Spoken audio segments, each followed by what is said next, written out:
There are some things sailors refuse to joke about. Not storms, not giant waves, but complete silence. Because according to old Japanese legends, if the ocean suddenly became calm for no reason, you weren't supposed to stay and investigate. You were supposed to leave immediately before it noticed you. Somewhere beneath the darkness, something would begin rising toward the surface. Not a whale, not a sea serpent, just a giant human head. Imagine being hundreds of miles from shore when a massive bald figure slowly emerges from the water, staring directly at your boat. No roar, no splashing, no warning, just a pair of eyes fixed on you. This was Umibōzu, which roughly translates to sea monk. Old stories describe it as a gigantic black humanoid with the head of a Buddhist monk. Sometimes only its head and shoulders appear above the surface, leaving sailors unable to tell how much of its body remains hidden below. Japanese folklore offers several explanations. Some legends say Umibōzu is the spirit of monks who died at sea. Others say it's the manifestation of restless souls swallowed by the ocean itself. But the strangest detail keeps appearing over and over again. It sometimes asks sailors for a bucket at first. That sounds harmless. Until the creature uses the bucket to flood the entire vessel. Some stories even claim experienced fishermen learned to survive by handing over a bucket with a hole in the bottom. Whether that's true or not, nobody knows. Today, people suggest these stories may have been inspired by rogue waves, giant sea creatures, or strange optical illusions appearing during calm weather. Cthulhu is not remembered for attacking ships. It's remembered for one terrifying idea. It is an ancient entity that is not dead, only sleeping. Created by author H.P. Lovecraft in 1928, Cthulhu has become far bigger than its original story. Today, it exists somewhere between literature, mythology, and internet culture. Its appearance feels intentionally unnatural. Its head resembles a giant octopus covered in writhing tentacles. Its body is muscular and humanoid, standing upright with massive clawed arms and thick legs powerful enough to crush structures beneath its weight. Enormous bat-like wings extend from its back, giving it a silhouette that combines multiple creatures into something that shouldn't exist at all. Its skin is often described as greenish-gray, rough, rubbery, and ancient, as if it has been exposed to ocean pressure for millions of years. Even its proportions feel wrong. The head seems too large, the limbs too heavy, the wings too small for its body. Nothing about Cthulhu follows normal biology. According to Lovecraft's story, Cthulhu sleeps inside the lost city of Leviathan, a submerged metropolis filled with impossible architecture. Buildings tilt at unnatural angles, and space itself appears distorted. The idea is simple but disturbing. The creature isn't imprisoned. It's waiting. Cthulhu doesn't hunt like a predator. It influences minds from a distance. Dreams, visions, and unexplained obsessions are all connected to its presence. In the mythology, sensitive individuals around the world begin experiencing the same nightmares whenever Cthulhu stirs in its sleep. That's what separates it from ordinary sea monsters. Its greatest weapon is not teeth or tentacles. It's the ability to affect human sanity before people ever see it.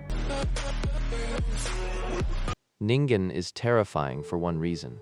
At first glance, it looks human, not almost human, not human-like human. The name Ningen literally means human in Japanese, but this creature is anything but ordinary.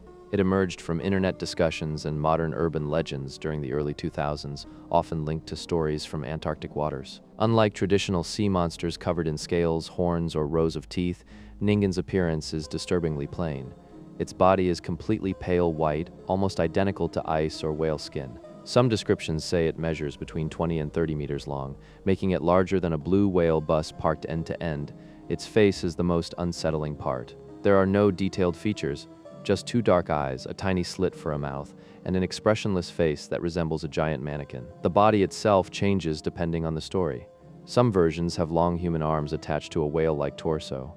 Others have flipper-shaped limbs and a tail instead of legs. Ningen is usually described as moving slowly. It doesn't charge at ships or attack violently. Instead, it drifts through freezing waters with an eerie grace, almost as if it's floating rather than swimming.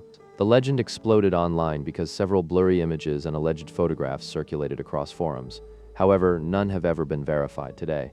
Ningen is widely considered internet folklore rather than an authentic cryptid. Modern theories suggest people may have mistaken albino whales, giant squid, drifting icebergs, or unusual optical illusions for a humanoid creature.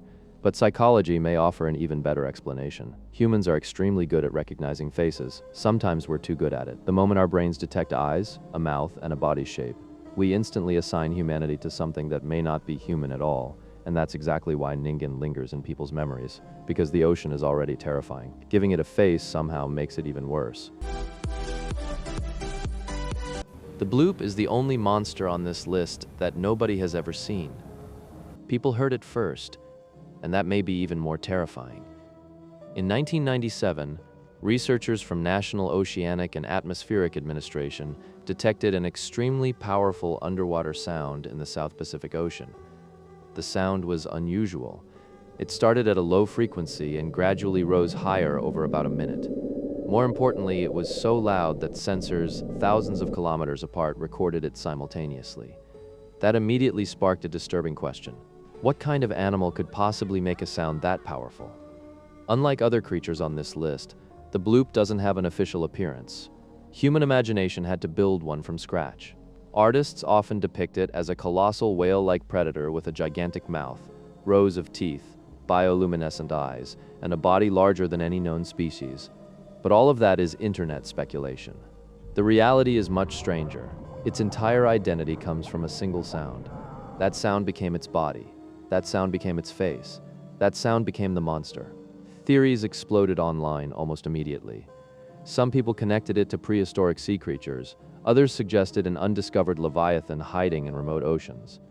One popular idea claimed that if an animal created the sound, it would need to be far larger than a blue whale. But that theory had a major problem. Larger animals require enormous amounts of food to survive. An ecosystem would likely reveal their existence long before humans discovered their sound. Years later, scientists offered a far less supernatural explanation. The Bloop was most likely caused by ice quakes, massive fractures and movements of Antarctic ice releasing energy through the ocean.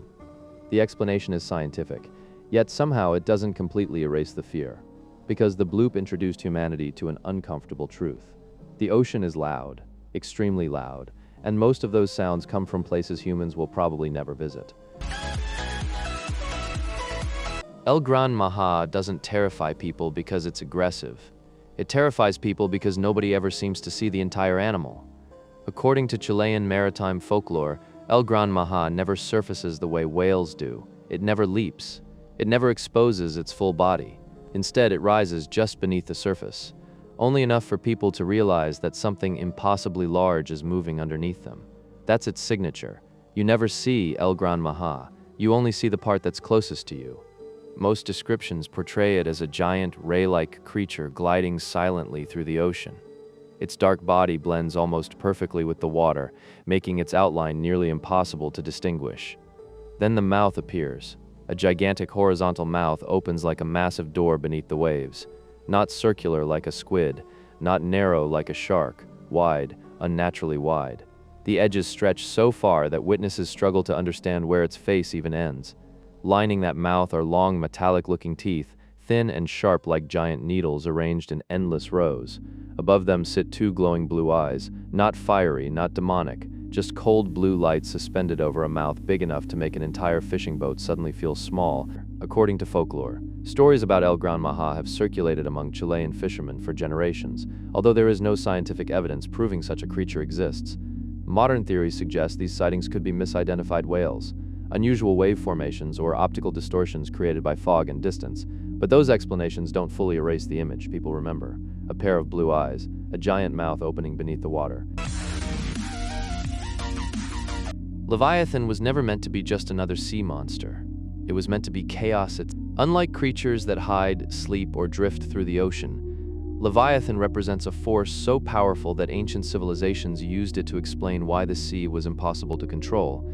Its origins come from biblical texts, where Book of Job describes a creature beyond human dominance, and its appearance reflects exactly that. Leviathan is commonly portrayed as an enormous serpent-dragon hybrid. Its body stretches endlessly, covered in overlapping armored scales that fit together like shields. Some artistic interpretations add massive fins along its spine, while others give it multiple rows of teeth and glowing eyes burning beneath layers of seawater. Its head is often described as crocodilian but exaggerated to impossible proportions. Every part of it looks built for destruction. Its jaws are enormous, its neck is thick enough to resemble a moving bridge. Its scales are so durable that ancient descriptions portray conventional weapons as useless against it. But Leviathan's true identity isn't physical strength. It's what happens around it. According to legend, the creature churns the ocean into foam, creates violent waves, and turns calm waters into chaos, simply by moving. That's the signature people remember. Leviathan doesn't arrive inside a storm. Leviathan becomes the storm. Unlike predators that actively hunt individuals, Leviathan behaves more like a living natural disaster. Entire ships become insignificant in comparison. Humans aren't targets, they're collateral damage. Over time, Leviathan evolved far beyond religious texts and entered modern culture as a universal symbol of overwhelming power. Modern theories suggest Leviathan may have originated from humanity's attempts to personify dangerous seas, giant crocodiles, whales, or unexplained maritime disasters. And honestly, that makes sense. Titanus Scylla is terrifying for two reasons. It's enormous, and somehow its body is even worse. Unlike the ancient legends on this list, Titanus Scylla is a modern fictional titan from the monsterverse, inspired by the Greek sea monster, Scylla, but transformed into something that barely resembles a natural animal anymore. Every part of its anatomy feels like it came from a different creature. Its body is a grotesque fusion of a crab, a spider, and a deep-sea cephalopod. 6 colossal legs support an armored shell large enough to dwarf buildings, while dozens of tendril-like appendages sway around its face and torso. Its silhouette never settles into something familiar. The longer you look at it, the stranger it becomes.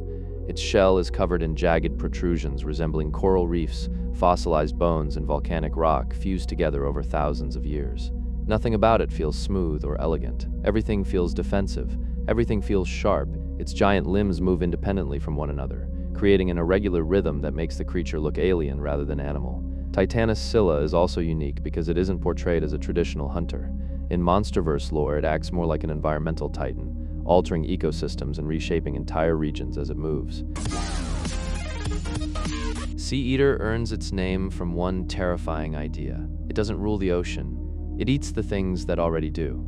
Unlike most sea monsters that focus on attacking humans, Sea Eater is often described in cryptid discussions and internet folklore as an apex predator above all other predators. Its prey isn't fishermen. Its prey is the ocean itself. Descriptions vary because there is no single established mythology behind it. Most depictions show an enormous reptilian body mixed with features of sharks, eels, and deep-sea predators. Its head is disproportionately large, built around one dominant feature, a mouth that seems oversized even for its own body. Rows of backward, curving teeth line its jaws, designed not to cut prey apart, but to prevent anything from escaping once it's caught. Its skin is usually imagined as rough, dark, and scarred, as though it has survived countless battles against giant creatures over thousands of years. The body is muscular rather than elegant. No decorative fins, no majestic wings. Everything about it is functional. A machine built purely for consumption. Sea Eater is also described as a patient hunter. Instead of chasing every animal it encounters, it supposedly waits until another apex predator is weakened, injured, or distracted. Then it attacks. The strategy is simple. It's important to note that Sea Eater is largely internet folklore and speculative creature design rather than a traditional ancient legend. Modern theories suggest its popularity comes from a psychological pattern humans constantly repeat. Whenever we discover a powerful animal, we immediately wonder if something even bigger exists. The shark needs a hunter. The whale needs a hunter. Eventually, the ocean itself needs one too. And perhaps that's the most unsettling part of this entire list. The scariest sea monsters were never just about giant creatures. They were ways humans tried to give shape to fears that still exist today, because even in 2026, we've explored more of the moon's surface than we've physically observed the deepest regions of our own oceans. And that leaves one final possibility. The most terrifying creature in the sea may be the one humanity hasn't imagined yet.